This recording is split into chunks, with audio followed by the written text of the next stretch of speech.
What's up, Nets fans? Welcome to the Brooklyn Buzz. I'm your host, Nick Fay. No Jack Manuel, but regular guest on the show, Will Jackson. Will, we're coming off a nice W. What's up? What's up, guys? Will, obviously going to this game, we knew it was huge. The Nets' magic number was at 3. They picked up the W over the Bucks, 133-128. No Antetokounmpo, but still an impressive win on the road to a Bucks team that hasn't lost many games at home. Yeah, no, I mean, Jared Dudley just came huge in this one for us, Nick. Yeah, Dudley came up with some major clutch plays, and this was probably one of the best showings from Brooklyn's future backcourt in D'Angelo Russell and Caris LeVert, combining for 49 points, 16 assists. You know, they were just, their fingerprints were all over this game, and they had dominant stretches, both of them. So thought that was extremely impressive to see D'Lo and Caris play well in the same game. Yeah, Caris was really efficient tonight. 9 of 12 from the field. He had 24 points. He also went 4 or 5 from 3, which, I mean, I don't think we've seen that from him all season. So it was really nice to see him getting those shots down and also him being able to finish inside as well. Yeah, he was great. You know, he just looked really confident. His three-point shot was smooth. It was just like splash, splash. Even the one he missed, it wasn't too bad off. So I was really happy to see that. And I think a low-key upgrade for Caris later in the season has been his assist numbers. And he's done a better job of not just passing inside, but passing more to the perimeter guys. So definitely a nice impact. And we talked about it on the last show, you know, when they lost to the Bucks, if 2 out of 3 of, you know, D'Angelo Russell, Caris LeVert, or Spencer Dinwiddie play well, the Nets have a chance to win most games. And that was the case tonight. Yeah, any game that 2 of the 3 guys. I mean, Caris went 9 of 12. D'Angelo went 10 of 15. D'Angelo had that red-hot start that he had. He had the icy finish. You know, he had Brook Lopez real quick, got that layup, and that pretty much sealed the deal. Yeah, D'Angelo also had a lot of highlight plays in this one that you can look at. No, it's just a big game from both of them, and a big game from a lot of our not-so-big players like Dudley and Joe Harris. You know, just a huge game from everyone on this team pretty much. You know who I really liked tonight, too, and they didn't necessarily shoot well, but I thought they had an impact on the game, and that was Trevion Graham. 9 points, 3 of 9 from the field, 3 of 7 from deep, but a lot of hustle plays, and you did a good job bringing some physicality to the game. Yeah, Trevion Graham, he made the threes when we needed them. And, I mean, he was just an important part to this team when he's hitting his shots, and I think that we're probably going to see him in the rotation for the rest of the season. Yeah, and I think we talked about on the Raptors postgame show is we were kind of looking for him to play a little bit more in that game because he provides the Nets with a wing stopper. He's not, you know, a lockdown guy, but he does play above average defense. So that's something they can need, especially going to the playoff push. What'd you think about Rodions' game?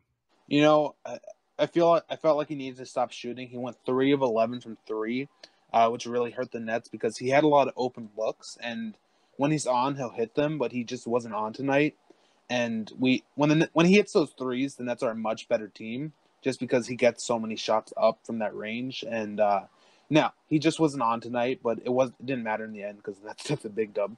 Yeah, it looked like the Bucks' strategy was to force Rodions to shoot those threes. So I wonder if it was him shooting the threes or his coaches telling him to keep doing it because, like we've talked about, it brings the Nets offense up a whole nother level when he's knocking down that three because it just spaces the floor so much more. And tonight he wasn't knocking it down. So it's definitely something that has an impact moving forward because when he is, the offense opens up. When he's not, it's just, you know, 27% from 3 of 11 just isn't going to cut it. Yeah, I opened up the show with this, but Jared Dudley was plus 19 tonight. That was the team high by far. The next highest was D'Angelo Russell plus 12. But Dudley had 4 big offensive rebounds in this one. 6 total, and he had 16 points, 4 of 8 from the floor. What did you think of his game? I loved it. You know, he's just a heady basketball player. I tweeted this out during the game. He almost plays at a different pace that it almost throws the other team off. Just a heady guy. And, you know, he did a great job drawing fouls, too, which I thought had an impact on the game, either slowing down the game or getting the Nets to the free throw line. Yeah, he went 6 of 6 from the line, which was huge tonight because I mean, the Nets have had their struggles from the line in the past. I mean, we've seen it a lot, and it's cost us games. So it's really huge that he's able to hit those shots and get to the line a lot. Yeah, free throw shooting is obviously always important, like we've talked about. It's contagious. Also love the way Jared Dudley plays defense. Obviously, he's not the most athletic guy, but he does a great job putting himself in position, showing his hands to the ref. And a lot of times there's those 50-50 calls, and just because he's usually playing solid defense, they go his way. Yeah, and whenever he's on the court, you kind of feel like he's just involved in every single play. You know, on defense, on offense, he's just in some way he's making a difference, and that's just so huge to this team, especially in these tight games. Yeah, his presence is definitely fed out there. What did you think about Dinwiddie's game? Obviously, I felt like he was actually benched in the end of the fourth quarter because he took that pull-off three and then airballed, and then Caris LeVert came in. Well, he was actually still in the game, but then Dinwiddie went to the bench. Did you think he got benched, or he was just taken out regularly for the rotation? Well, first off, happy birthday, Spencer. We love you. But no, he was struggling a little bit in this game. He went 3-7, 1-4. He took that ugly three, like he said. You know, I feel like it was just the rotation towards the end of the game was working, and when a rotation kind of works, Kenny just sticks with that, like we see in a lot of games, like the Kings game. So I don't think it was necessarily benching. I feel like Kenny just wanted to stick with LeVert, Russell, Dudley, and Graham and Joe LeVert. Harris. Joe Harris, that's right, yeah. So I think he Yeah. just wanted to stick with that. I don't think it was benching necessarily. I thought it might have been actually a combination of both, just because he usually rolls with Spencer, and then that three was pretty bad. I saw some of the assistant coaches giving him a hard time about it. So, it could be he wasn't playing well. Obviously, also happy birthday to him. We don't want to criticize him too much on his birthday, but still not his best game. A couple bad shots, a couple of questionable plays, and defensively, I thought he didn't play his best game either. So I thought Karis LeVert probably should have got more minutes than Spencer Dinwiddie tonight. Yeah, and you mentioned minutes. Ed Davis only got 8 minutes tonight, but he shot 4 of 4 from the field. He only had 2 rebounds tonight, which I feel is a season low for him. What did you think about him? Yeah, I think, Ed Davis only had 8 minutes, Jared Allen only 12. I think Kenny just wanted to go with small ball. And for the most part, it really worked other than when he had Rodions at center. When he played Rodions at center, it didn't work for multiple reasons. Obviously, Rodions doesn't have the size to play center or the basketball IQ because they were just getting layups left and right because nobody was rotating inside. Yeah, Jared Dudley was playing center for most of the night, I think. And that really worked out just because Brook He's Lopez. heady. Yeah, Brook Lopez isn't like a huge center like Embiid or someone like that. So I think just having a small ball center works in that situation. But if we were to face a bigger team later on, Ed Davis is definitely going to have to be in there more. Yeah, and honestly, it works out because the Pacers play a lot of bigs. They're going to play Thad Young. They're going to play Miles Turner. They're going to play Sabonis. I know TJ Leaf has been getting minutes for them as well. So having Ed Davis and Jared Allen fresh for tomorrow makes a lot of sense because that's a game they also need to win. Do you think we see them on the court at the same time tomorrow?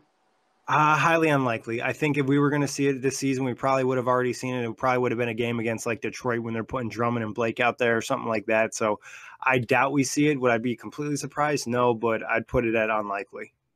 Yeah. So another player that had a huge night tonight was Eric Bledsoe. What do you think was the key to him just getting He just hates every shot D'Angelo he Russell. wants? He just hates D'Angelo Russell. I think it's so funny because if he hated Terry Rozier this much, they probably win a playoff series last year. So I think he just really plays with an extra edge. Obviously, the previous game he was ejected in like the first 6 minutes.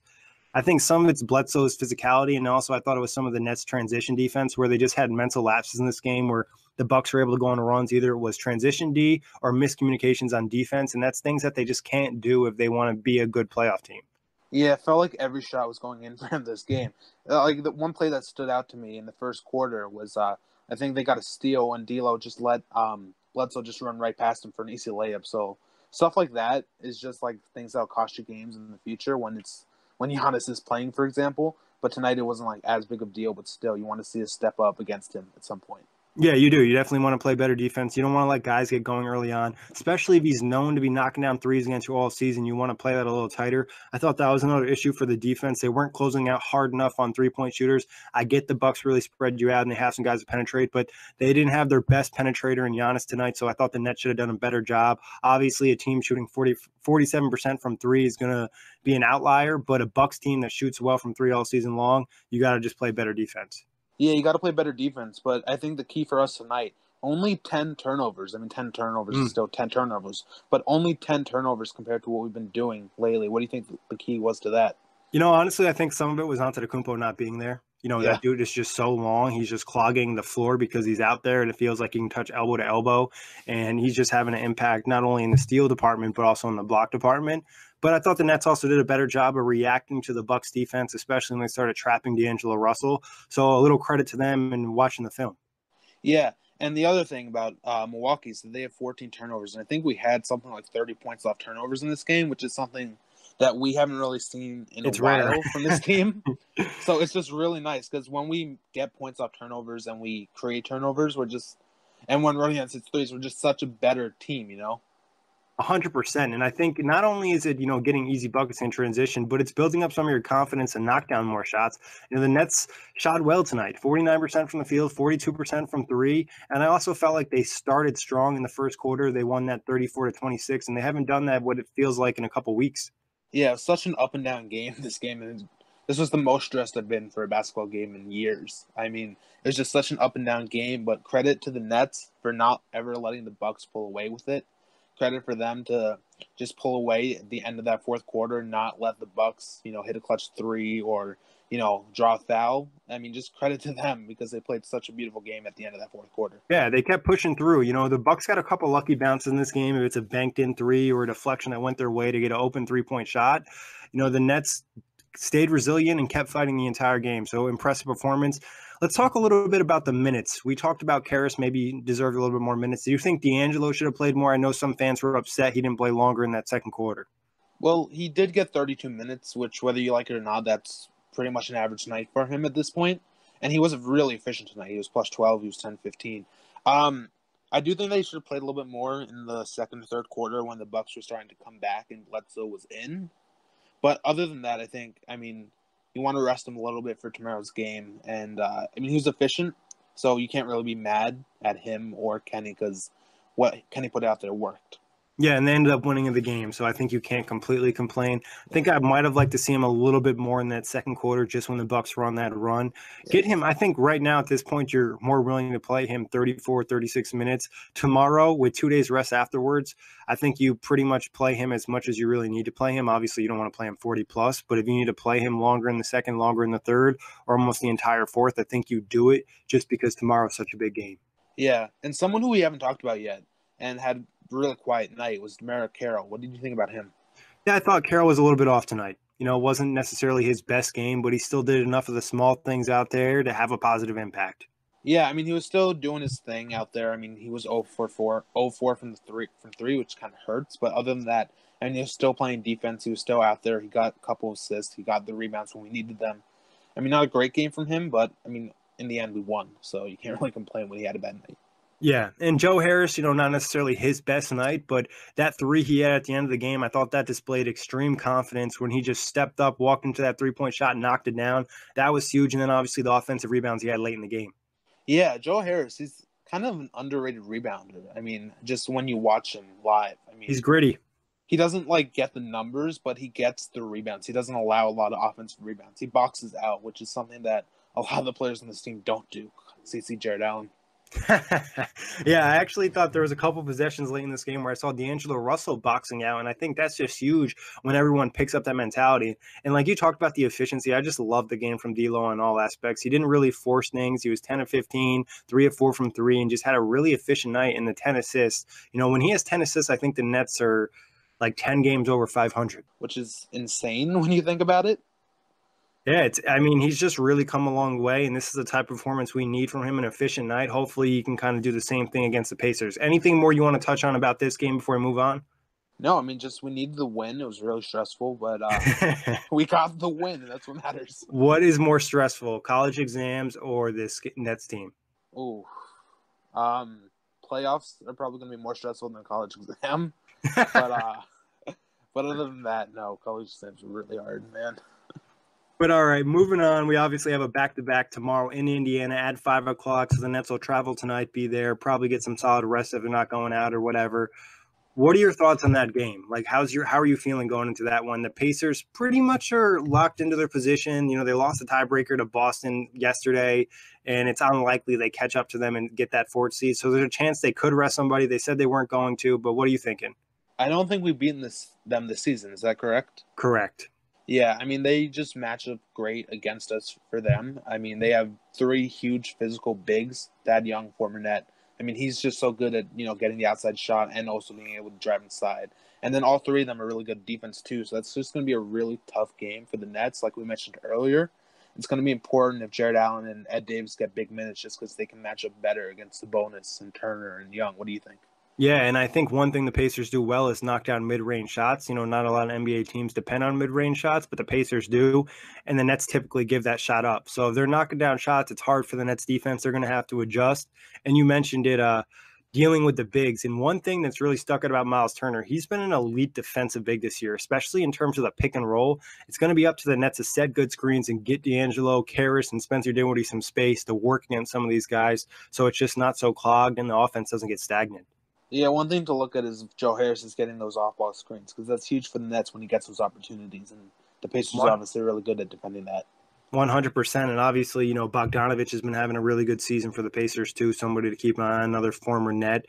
I think the Nets will have some confidence of beating Milwaukee going to this game. I expect them at the very least to play a close game and give themselves an opportunity. And I think they'll have a chance to win it because, like I've said, the Pacers aren't fighting really for anything at this point. The Nets will need this game more. Yeah, I mean, it's just going to be huge. Do you think the win today puts us into the playoffs just from a mental standpoint? Do you think that we're in pretty much? I think it's a big boost. Obviously, I think that game against Miami might be the factor. If they win tomorrow, I'll feel very confident and almost lock them in.